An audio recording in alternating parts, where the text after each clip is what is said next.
Okay, good morning all. I'll just do a summary on today's meeting.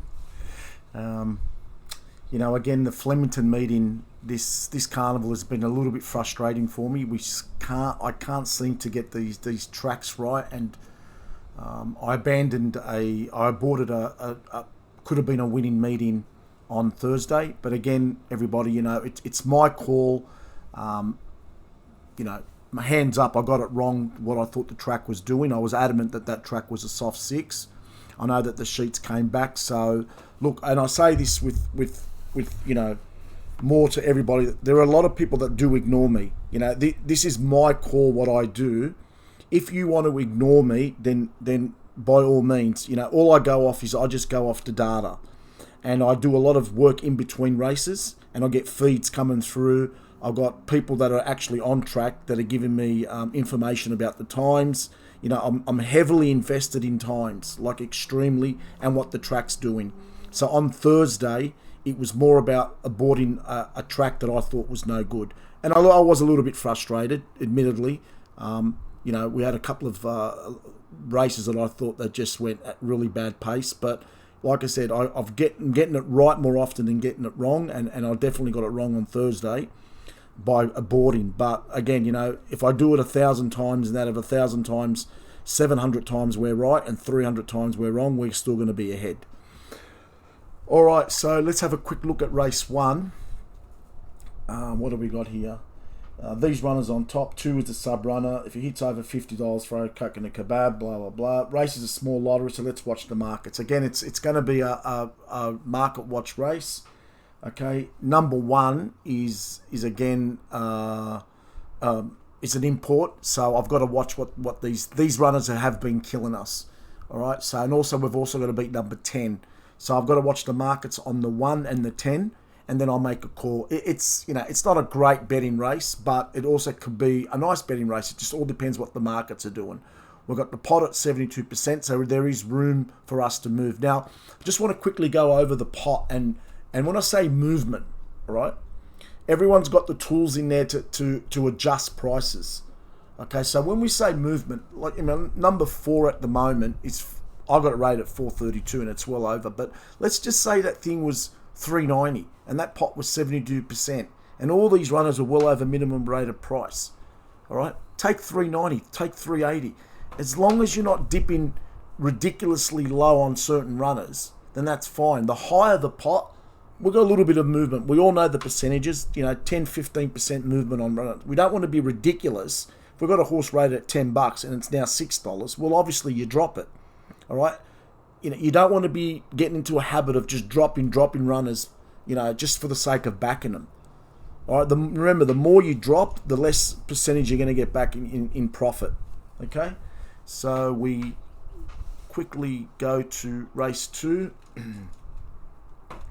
Okay, and we've got a situation here. What have we got over here? 3 runners on these runners on top. Race is another poor race. Prices will be the key. 4 is a sub runner. If 2 runners not matched, bin the race. Well, that's because it's a 66% pot. I found the race to be quite difficult as well. So again, it's all whether or not we're price. We're looking at the markets. We've got to make a call what we think what we should be doing here. At the moment, if we were betting right now, if we were live, I'd be dumping the race, because we've got a couple of runners here that are below price, and the fact that we're taking on, we've got the 4 here's a sub runner, all right, so that rated, all right, but I need more than 270. Matter of fact, I actually need more than 330, all right. Sometimes I override my prices. I'll adjust them a little bit according to what I think is a fair price. All right. Obviously, the database spits out a price. I then look at it and go, okay, well, are we in line with the corporate bookmakers? I never ever try to get in line for them. I'm always trying to find the runners that are overpriced and stuff like that. But at the moment, the race is not looking like it's going to be a betting race, but it could change with 5 minutes out. So we'll have a look at that race again. So the first 2 races could be both past races at the moment. Not sure. Just got to see what the markets are doing. Okay, race 3, and just on that, all right, always remember, guys, if I'm not around, please, it's just important for everybody to know this. You know, there are times I take phone calls. I'm fairly busy, and I'm also doing a lot of work in between races. If I'm not navigating, let's just say I've forgotten or something happens, just apply the rules. Make sure that your runners are matched. All right. Now, when I say apply the rules, let's just say I'm not around for this race. Something has happened. I've had to go somewhere. Okay. So we look at race 2 here, and we look at the race. We go, right, number 2, we want 480. At the moment, it's 450. Let's just say this thing stays at 450. All right. Then let's just say we take down 450. All right. And then this thing, number 8, is 360. The best thing to do here is bin the race then. If these two runners are well below our prices, just bin the race. If number 2 is, say, 460, 480, we would accept that. If number 8 was 380, 390, $4, we can't accept it. So we just drop it. All right. And let's just say this thing did hit 330. All right. Include it, but if that pot still sits below 60%, bin the race. End of discussion. Don't bother. You're following the rules. All right? You're following the rules. Always remember that. If you're in doubt, and when you're betting on your own, try not to get too mixed up with the markets. And for God's sake, don't bet scared. If you bet scared, seriously, you should not be betting today. Because betting scared is what's going to screw your head around. It's going to make you undecisive, and it's going to make you do decisions that you just don't. Because under pressure, it's very, very hard. Having me navigate, I do it for you. So you just get the messages and you just bet. But when you're on your own is the difference. That's the difference between winning and losing, is what you do on your own. But when you are on your own, just follow the rules. Trust me, there's a lot of work that goes into these sheets. All right, I see every runner. Every runner, I dissect them, I look at them, I carefully go over, why are you these prices? So be confident in the sheets. The sheets have been fine. It's you or the person that's betting when I'm not around that could be the issue why you're not winning. All right? Be confident and bet with confidence and just follow the rules. Race 3, we have what have we got over here? These runners on top, 8 is a sub runner, drop 4 and 7. So again, you know, we're dropping a lot of runners here, okay?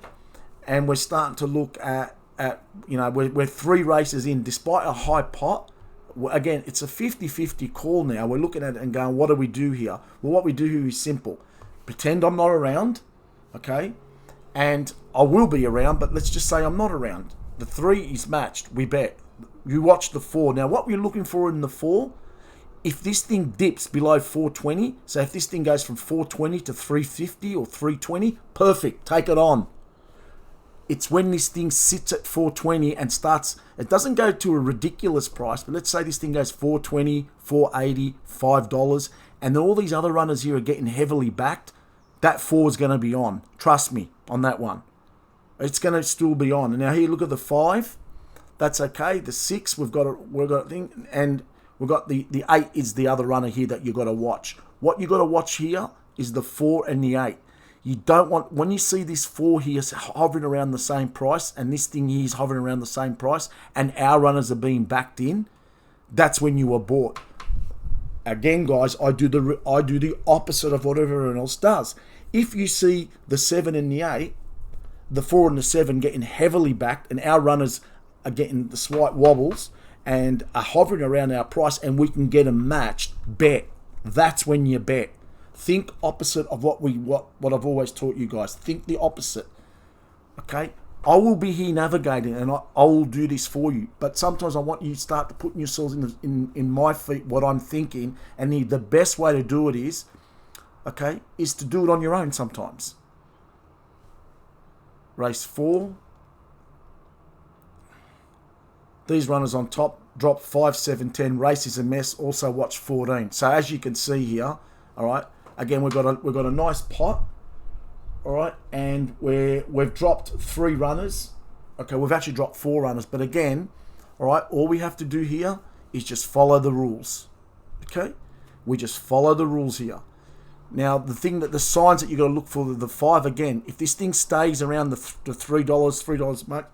Look, I think we should take it on anyway. I think it's a ridiculous price. The ratings had said so. Now, the ones that I'm actually worried about are the 7 and the 10. They're the two that I'm actually really concerned. I'm not really worried about the 5. It's the 7 and the 10. But look, these races we've actually been winning, funny enough, on. So again, look, follow the rules. All right. If all these get matched, have a bet. Have a bet. Don't worry about it. Okay. As I said, I will be here to follow, to actually navigate. But you got to remember, I can't always be here 24/7. All right. At the moment, this is a betting race. Despite the fact that we're taking on 3 runners, have a bet. All right. If I see something in the market that says pull out, I'll be pulling out. But at the moment, if we're betting 5 minutes out, it's a betting race. All right, so we go to race 5.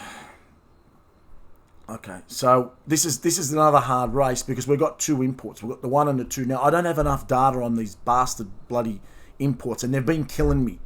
All right, this is the problem. When they're, I don't know if they're if it's on or if they're not on, but obviously it's the markets. Now, when I see $1.95 and this thing's opened up, $2.20, all right, it's not a good sign for me.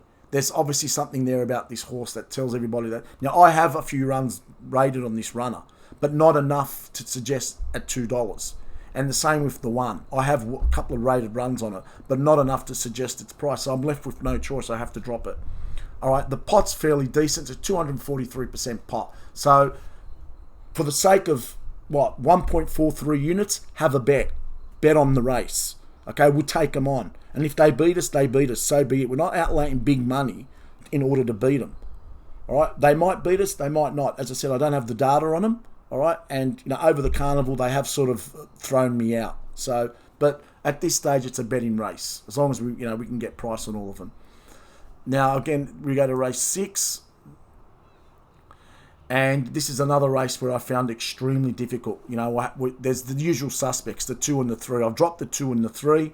I've got the 1, the 4, the 6. I've got 5 picks. We're trying to beat the 2 and the 3. All right. So again, I think it should be a betting race. It will be a betting race. We've got a decent pot. All right. Now, just quickly, just what I want to say, what we have movement in price. We've got 120% pot. Now, when you see a horse 933, the least you should be dropping that runner should be around 820, 830. The same with here. If these things start looking below $8, drop them. I don't want to be taking runners rated 933, anything below 820, 830. So if they do dip below those prices, just drop the race. We don't have to always bet on every race. Okay, so again, we only have to beat the 2 and the 3 here. I think it's a nice betting race. All right, but obviously the dangers are the 2 runners that we did drop. All right, we go to race 7. I don't mind this race. This is not a bad race, despite the fact that we've got 5 picks. Drop the 13 runner is a poor price. Okay, obviously 5 picks not ideal, but it all will be depending on these prices on these runners. Now, when we've got 5 picks, I just want to tell everybody that you want to see big prices on these runners. And at the moment, number 3, I've got it rated at 715. It's 650. Now, I can accept 650. That's fine. All right, but you don't want to be dipping below 650 on these type of races. All right, so 650 would be probably the cutoff point. Maybe 630 around that price. Other than that, don't go any lower than that. So if they back this thing into $6, into a ridiculous, we're going to rate at 715. So this thing hits $6, bin it. Bin the actual runner, not the actual race. Number 4, graceful. These are the things that you need to look at because you've got a little bit of movement on this pot. Don't go, but when you've got a pot of 84%, all right, you don't want to be dipping below about 75%. So you've only got 10%. If you start dipping it to make it to 60%, you're gone. You never do that. All right, just because it's a nice, decent pot doesn't mean, you've got room to drop it to 60%. No. The higher the pot, the more we're going to get back on the runners. Always remember that. Race 8. Okay, we've got the 2, the 3, the 7 and the 8. The pots are 98%. Okay, I think here we have to beat probably the 9. All right. That's my only danger, I think, in the race. And I think we can beat it on the numbers. The numbers are telling me that to take it on, so we will be taking it on. All right, so this is not a bad betting race for me, because I just think that we only have to beat one runner. Well, we're also got to beat the 5, all right, but it's not a major concern for me, the 5. It's not a huge concern. All right, so we go to the last race, and I found the last race, obviously the hardest race of the whole carnival. Not just today, of the whole carnival. It's just one of those races where, it's just going to be fairly difficult. All right, so we've got obviously 5 picks. We've got 113% pot. Now, when we've got 5 picks and we've got 113% pot, what makes me play in the race is I need to see big overs on all these races. Now, when I look at the race, I said we've got to take on the 3. We've got to take on the 5. And I think the horse to beat is the actual 11. All right, and obviously the 15. I'm not overly concerned about the 15, to be honest. All right, I'm concerned about a couple of other runners that are a bigger price. I just needed more price on them. So again, you can see that the whole meeting, all right, I don't think we'll be betting on the 9 races, but again, it's going to be pending on what I think the track's doing. If I was rating myself, out of 10, I think probably about a 4.5. The whole carnival. I haven't got the tracks right, and I have boarded a winning meeting on Thursday, which annoyed the hell out of me. Melbourne Cup, I think we were exceptionally stiff that day, and then obviously the first day on last Saturday we pulled out. I think we pulled out early, and I think it was the right call. So I think today is going to be the make or break day for us, and from being a really poor carnival to actually coming back and roaring back. So just see how we go with it all. Okay, thanks guys.